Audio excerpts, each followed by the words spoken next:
欢迎收听这一次的深入探讨哦。今天呢，我们要来看看圣严法师讲解《华严经》进行品的时候，他特别提到学佛修行的人需要具备的几种关键力量。没错，这些力量感觉就是我们走在这条路上，很重要的装备，对不对？对，可以这么说。法师其实是把这些力看作是一套工具箱，这不只关系到你个人修行能不能走得稳、走得远也直接影响到我们平常，就说怎么去自利利他。这个框架，我觉得蛮好的，可以帮我们看清楚到底需要培养哪些内在跟外在的条件。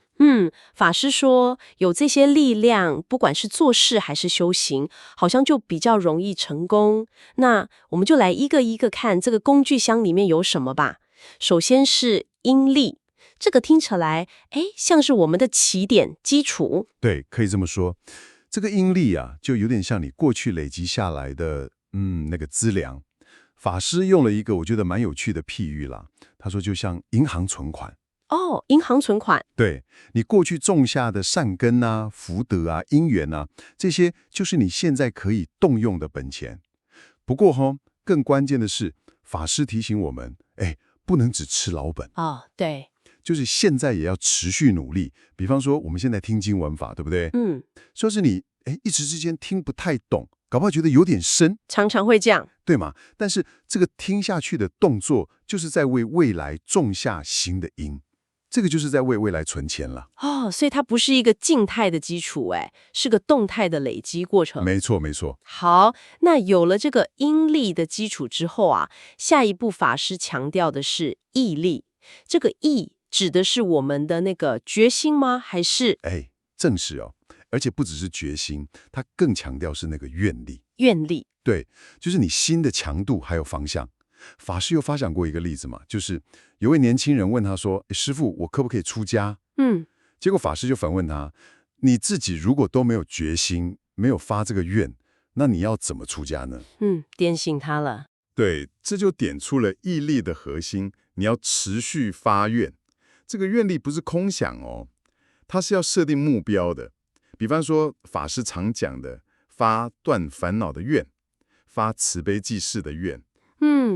你常常去想它，提起它，这个力量就会越来越强。这就是毅力具足的表现。我懂了。所以毅力就像是那个驱动我们往前走的引擎。对对对，可以这样比喻。但光有决心好像不够，遇到障碍怎么办？这就带到下一个方便力，这个听起来非常实用。是啊，方便力就是，用比较善巧的方法去解决问题的能力，它是智慧的一种展现了。智慧。对，法师自己有分享过一个蛮幽默的例子，就是他当年要办美国签证的时候啊，签证。对，结果因为他的那个证明文件上面，没有父母的名字，结果就卡关了。哇，那怎么办？但是法师他有很强的毅力嘛，他决心要去美国，所以他没有放弃，最后就找到了方便的门路。什么门路？就是有人可以证明说他当然是有父母的嘛，对不对？也是。这个故事就告诉我们，遇到困难的时候，不要马上就说不行了，要懂得转个弯，去找方法，找对的人来处理，这个就是方便力。法师这个故事很有意思，不过这个方便力听起来很高明，那它跟我们一般说的，比如说走后门啊，或者是取巧，那个界限在哪里啊？这个问题问得很好。法师强调的这个方便它的大前提是，不能违背戒律和做人的基本原则。原则很重要。对，核心是那个善巧，目的是为了解决困难、成就好的事情，而不是就是说投机取巧或者损人利己。所以，这个是需要智慧去判断的。我明白了，是智慧的善巧运用，不是乱来。没错。但就算找到方法，运用了方便力，就一定能成功吗？好像不一定。法师接着就提到原力了。对，就是说，光有方法跟能力，也就是方便力，还不够，还需要缘。缘就是条件啊、机会啊，看他成不成熟。法师也举了他一位在家弟子的例子。说这位弟子非常聪明，点子很多，很会帮老板赚钱。你看啊，这个方便力很强，对不对？嗯，听起来是但是啊，他自己出来创业却一直失败。啊，为什么？法师就点出来，这就是缘不具足。缘不够。对，这就提醒我们，平常要广结善缘，多给人家方便，多创造一些好的互动，这样子慢慢累积，你自己的缘分就会越来越好。所以说啊，方便力如果是引擎，那缘力就像是那个燃料还有路。嘿，这个比喻很清楚诶。引擎再强，没有油没有路也跑不动嘛。对对对，所以方便力跟缘力是相辅相成的，缺一个都不行。就是这个意思。好，那最后一个法师谈到了定力，在修行路上，这个定力听起来，好像是那个定海神针，稳住阵脚的感觉。确实是这样子，定力就是我们内心的那个稳定力量。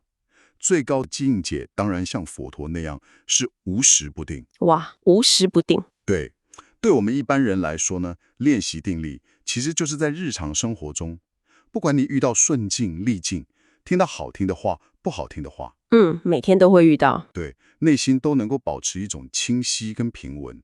你知道发生了什么事，但是不会马上就被那个情绪牵着鼻子走，不会因此就烦恼一大堆。不是麻木哦。不是麻木，是稳定。